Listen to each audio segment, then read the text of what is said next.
In this video, I'm going to be discussing using the Pixnub team-only PSD templates. This video is being recorded with the Venom template. However, this procedure applies to all Pixnub team-only templates. So anything that I release in the future will use this same exact layer structure, and the workflows will be the same.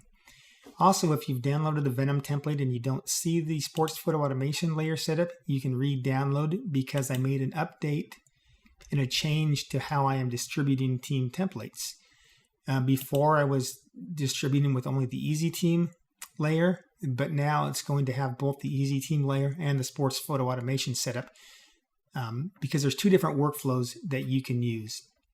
So the two workflow options that you can choose from is first, you can build the teams directly into the template with Easy Team Builder. That's the workflow I prefer. The other workflow would be to build the teams into a blank document and then use Sports Photo Automation to add the teams into the template. So this video, I'm going to discuss the Easy Team Builder workflow, and in the next video, I'll be discussing the Sports Photo Automation workflow. So if you want to add teams using Easy Team Builder directly into the template, you don't need to use this layer setup for Sports Photo Automation. You can just hide that, and then you're ready to go. Now, I know that a lot of people have already done this before where they've put the Easy Team layer in a PSD and added their teams, but there are a couple of things that you might not be aware of, so it's still beneficial if you watch this video because you'll probably learn something that you didn't know. So the first thing is this Use Smart Objects checkbox. I'm going to check that on. I'm not going to discuss any of the other settings. I've got tutorials for Sports Photo Automation to discuss all these, so watch those if you're unfamiliar with that. But this Use Smart Objects button, I just want to touch on that real quick. If you have enough scratch disk space and your computer can handle the smart objects, I recommend using this. If you're doing builds with hundreds of players and you get an older computer, it might not be able to handle it. Or if you're doing a lot of teams consecutively and you don't have enough scratch disk space, using the smart objects, you could run into max scratch disk usage because this will use a lot of scratch disk. But for the purpose of this, I'm going to use it, and I'll explain why after the team builds. So let's just going to go with the defaults here and hit continue.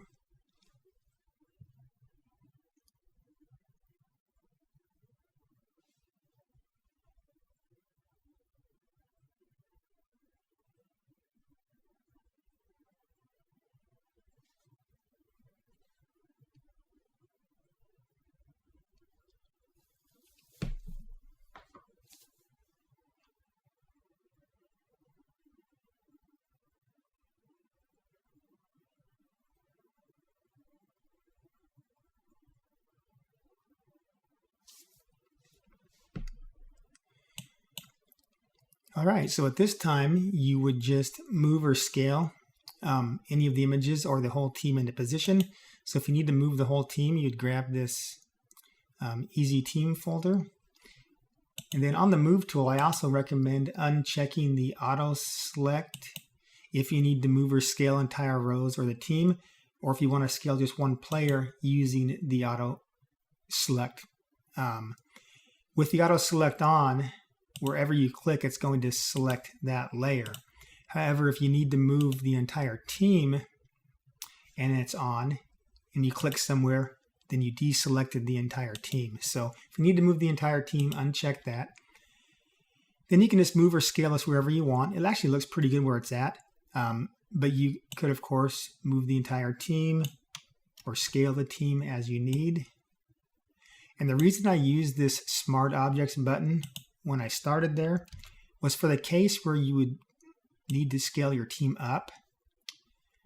Because if you had to do that and the Smart Objects was not checked, then you could lose some quality because with the Smart Object on, it puts the full resolution image into these Smart Objects, which you can see by the icon. So you can scale up or down without losing quality. But if you don't have this on, it's going to first size the images and then bring them into the template. And so if you have to upscale the images have already been downscaled, and then you're losing quality by upscaling. I'm not going to get into too much in depth with how smart objects work here, but just know that if you need to potentially upscale by using this, it's going to preserve the image quality. So the next thing is, and this is with the Pixnub Easy Team templates, everything that I plan to release from here on out is going to have color changing options. So if you had a color theme, you could just play that color theme and then apply that directly to your team. And then if you're building one at a time like we are here,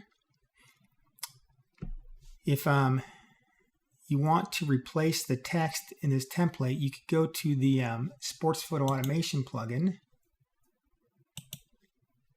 and then you could go into the text replacement option, and you can use this to automatically replace and resize text. And all of the Pixnub templates, the layers are set up for the text resizing. The new Sports Photo Automation 10, you don't set the resizing here. That's set up in your layers. But for the case of this template, it would be team name and league name. Just give it some text here.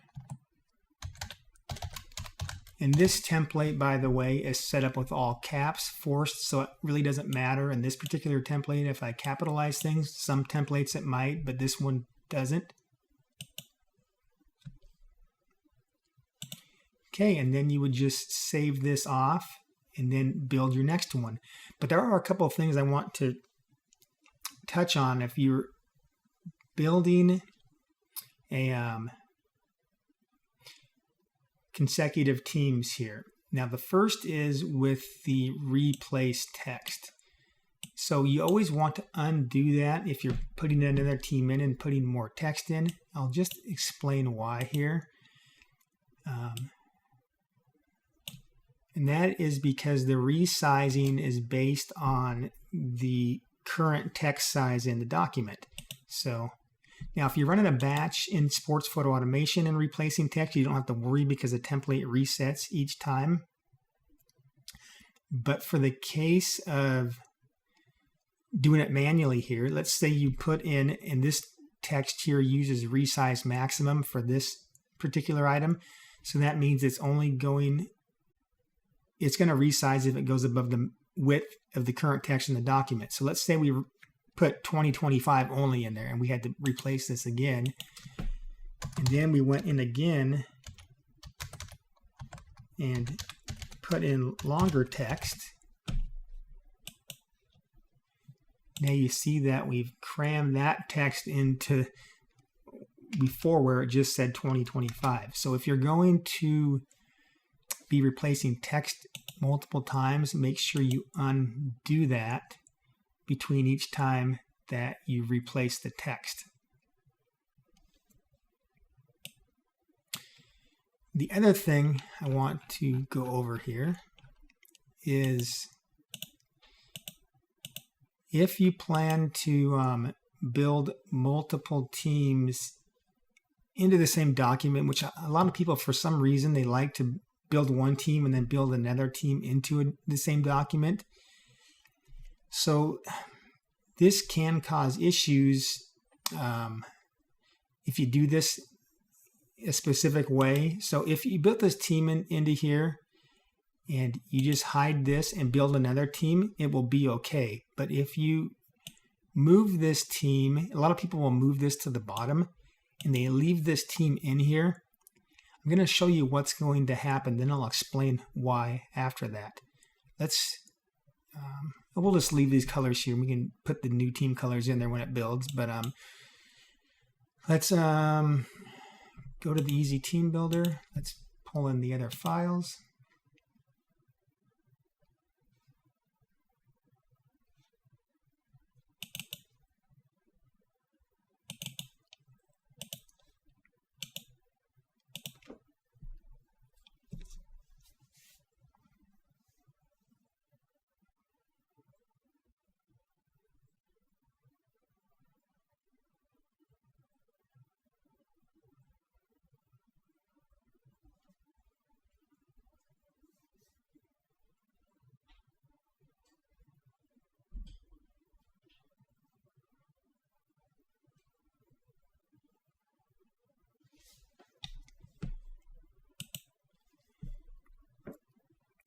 All right, so the team finished, but you can see that all the images are stacked up here, and they're not properly in a group called Easy Team Finished like they should be.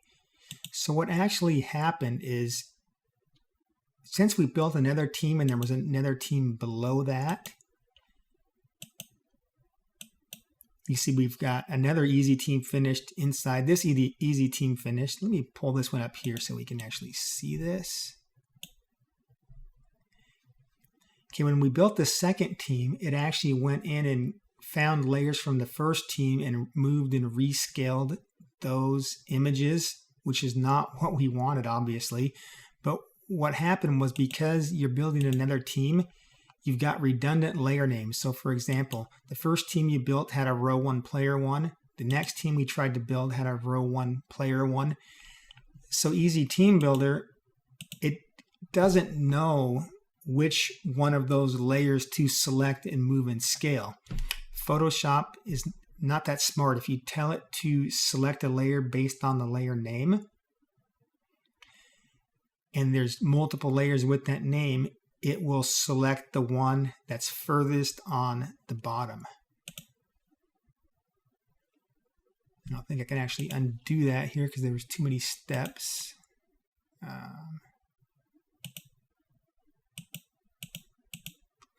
In any case,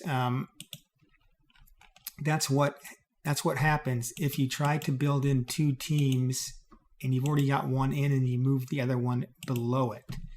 So there's two ways to avoid this. I'm going to show you the first way to avoid this would be to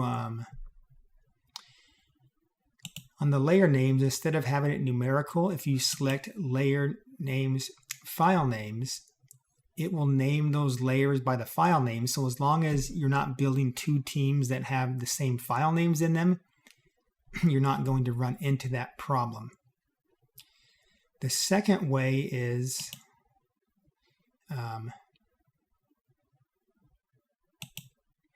if you leave the layer names numerical, it'll still work as long as, I don't have a folder in here, but let's put a new folder in here. Layer. Let's just pretend so we don't have to rebuild this.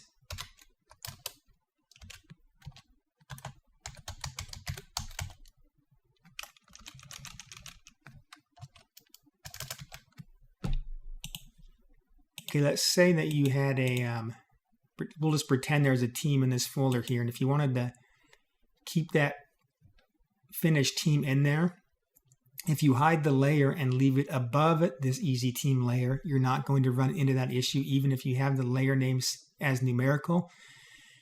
That's because, as I mentioned earlier, if there's two layers with the same name, it'll always select the one furthest down, so it won't cause problems if your old team is above the Easy Team layer. But if you move that below the Easy Team layer and then try to rebuild a second team, then it will cause problems. Anyways, hope that helps clear some things up, and I hope you learned something. Thanks for watching.